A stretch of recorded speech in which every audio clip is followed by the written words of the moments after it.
Setiap desa atau daerah pasti memiliki sejarah dan latar belakang tersendiri yang merupakan pencerminan dari karakter dan pencirian khas tertentu dari suatu daerah.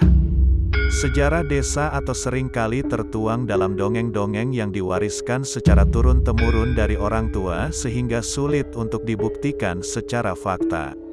Tidak jarang dongeng atau cerita tersebut dihubungkan dengan mitos tempat-tempat tertentu yang dianggap sebagai cikal bakal dari nama sebuah desa. Dalam hal sejarah terjadinya desa Cidulang juga memiliki kisah yang merupakan identitas dari desa ini yang akan kami tuangkan dalam video berikut ini. Tapi, sebelum lanjut ke video, alangkah baiknya untuk subscribe Sunan Talaga Channel dan aktifkan tombol loncengnya serta bagikan ke teman terdekat kalian agar semua tahu tentang pengetahuan sejarah.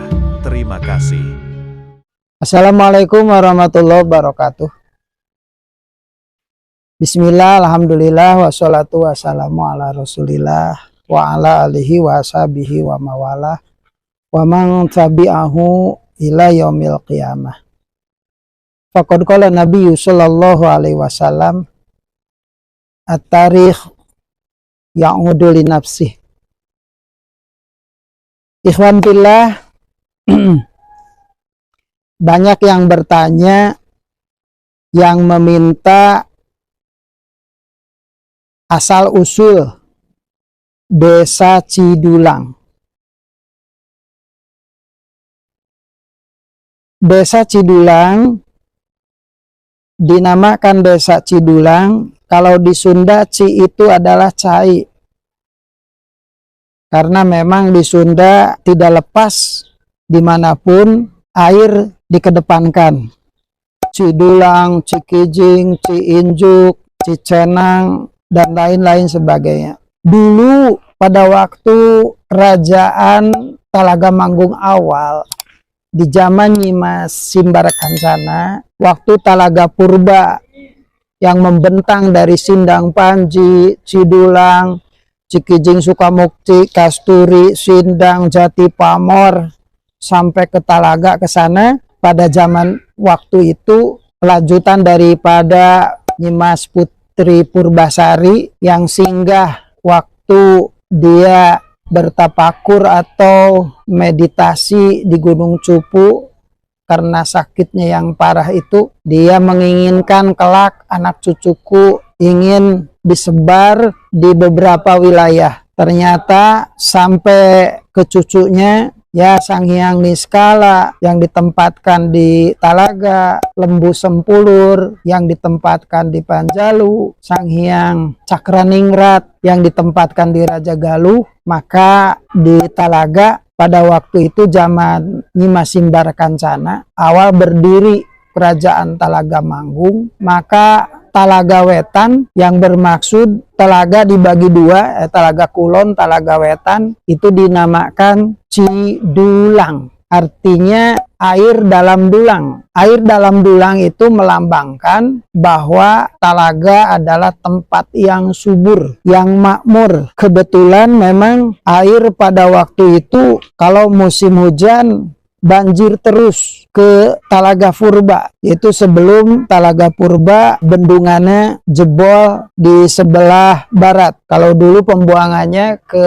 sebelah selatan, Cai Ngambul. Nah, Cidulang dinamakan di zaman Nyimas Simbarakencana pada waktu itu. Alhamdulillah Cidulang sangat mendukung kepada pusat kerajaan. Kesininya banyak para empu yang membikin atau pandai besi yang membikin persenjataan negara. Banyak kelahiran dari Cidulang. Pada waktu itu Cidulang itu sebelah Talaga. Jadi Talaga dibagi dua, Talaga Timur, Talaga Barat. Yang sekarang yang baru tahu saya referensinya itu bahwa Desa Kasturi itu bermula Blok Kasturi menjadi Desa Kasturi, Jagasari Bagjasari itu masih Desa Cidulang, terus Desa Cikijing itu pecahan dari Cidulang, Sindang Panji dari Cidulang, Sukamukti dari Cidulang. Maka Cidulang adalah desa yang besar. Dikarenakan dinamakan Cidulang, maka para sesepuh atau para leluhur Cidulang mereka banyak bertafakur atau zaman dulu itu bersemedi di Gunung Panenjoan meminta kepada Allah supaya anak cucu Cidulang subur makmur, banyak anak keturunannya dan tidak kelaparan. Jadi lambang Cidulang itu adalah lambang sangu, lambang nasi. Jadi si beteng nana teh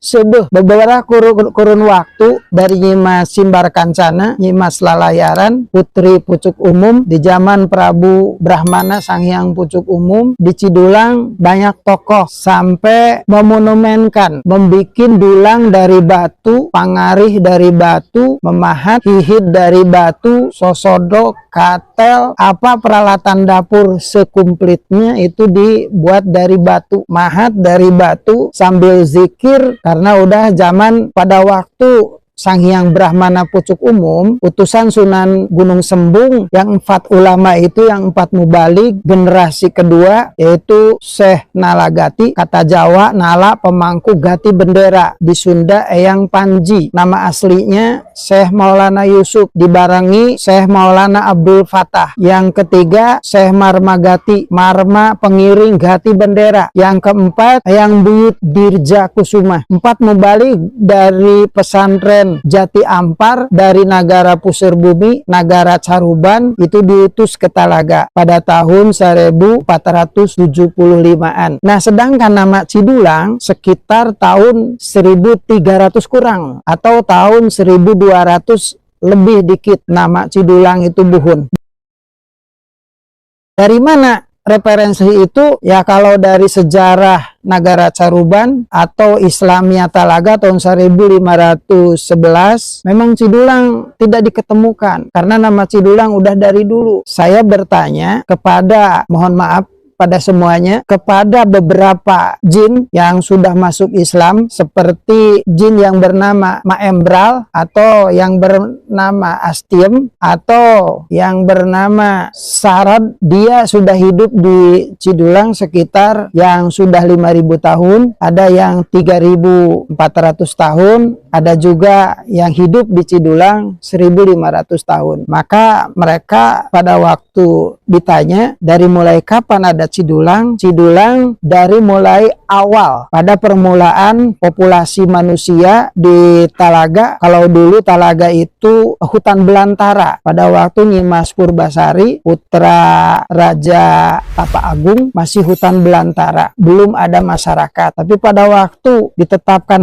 Nagara Talaga, masyarakat udah banyak. Jadi awal Talaga dibangun menjadi suatu negara, maka Cidulanglah dinamakan desa. Itu sebelah Talaga yang disebut Talaga Wetan. Nah, itu referensinya kami dari makhluk-makhluk Allah, jin-jin yang sudah ribuan tahun. Bisa kalau ikhwan fillah mau bertanya langsung bisa dimediasi. Nah, sesudah memahat dulang dari batu, pangarih dari batu, hihi dari batu, sosodok dari batu, serok dari batu, katel dari batu, galayah dari batu, sekumplitnya perabotan dapur, maka dimonumenkanlah desa Cidulang.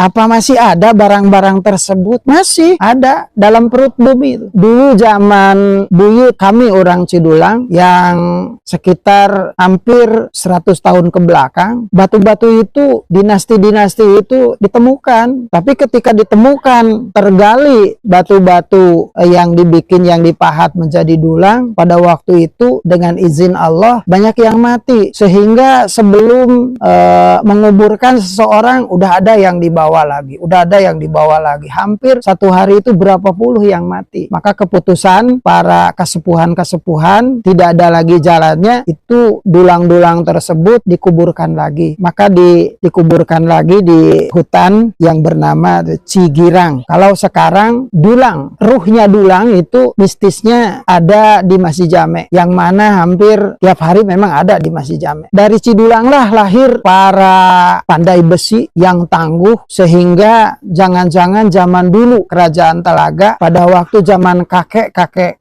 kami berpandai di wilayah Tasik, Cipatujah, pandai-pandai besi yang dari Cidulang banyak yang mencoba, sehingga banyak orang yang mencoba sudah dibikinin misalnya bedog atau arit, dicoba langsung dipotongkan, dipatahkan. Maka pandai besi kakek kami ketika dia mau, kalau sekarang udud, ketika mau udud besi yang merah itu bara api, maka diambillah, sehingga bikin bedog dengan tangan. Itu pamernya itu, karena sudah kepepet. Ada orang-orang yang menghina para empu. Itu di zaman masih belum 100 tahun, apalagi zaman dulu. Zaman Empu Gandring juga banyak empu di sini yang memang buatan senjatanya itu melebihi pedang naga puspa. Banyak. Tapi memang barang-barang dari kerajaan Talaga hanya bahkan tidak ada yang bisa ditampung atau dimonumenkan di monumen nasional, misalnya di para budayawan, atau barang-barangnya tidak ada. Tapi insya Allah barang-barang itu masih komplit di Talaga, masih banyak yang aneh-aneh, yang aheng-aheng. Kalau mau melihat, sekadar melihat, yang punya indera keenam, monggo silahkan. Yang mau melihat barang-barang seperti besi kuning, kantong macan, atau barang-barang yang lainnya, pedang-pedang yang warna-warni, keris yang dari yang kecil sampai yang besar, itu ada. Nah, Cidulang dari zaman ke zaman sampai zaman Islam, masuk Islamnya negara Talaga itu tahun 1475-an. Kalau keseluruhan negara Talaga itu tahun 1511. Negara Talaga didirikan sekitar tahun 1200 ya lebih. Itu di zaman Nyimas Simbar Kancana. Itu diantaranya Cidulang. Masih banyak yang kesininya Cikijing, apa yang dinamakan Sindang Panji, apa yang dinamakan itu dan ini, masih banyak. Ini sekupnya hanya desa Cidulang. Kalau dulu itu sampai Talaga dibagi dua. Kalau sekarang ya Cidulang perbatasan dari timur dengan Sindang Panji, dari barat dengan Sukamukti, dari selatan Cikijing, dari utara Jagasari. Segitu dulu, insya Allah masih panjang kalau dibabarkan, dicukupkan.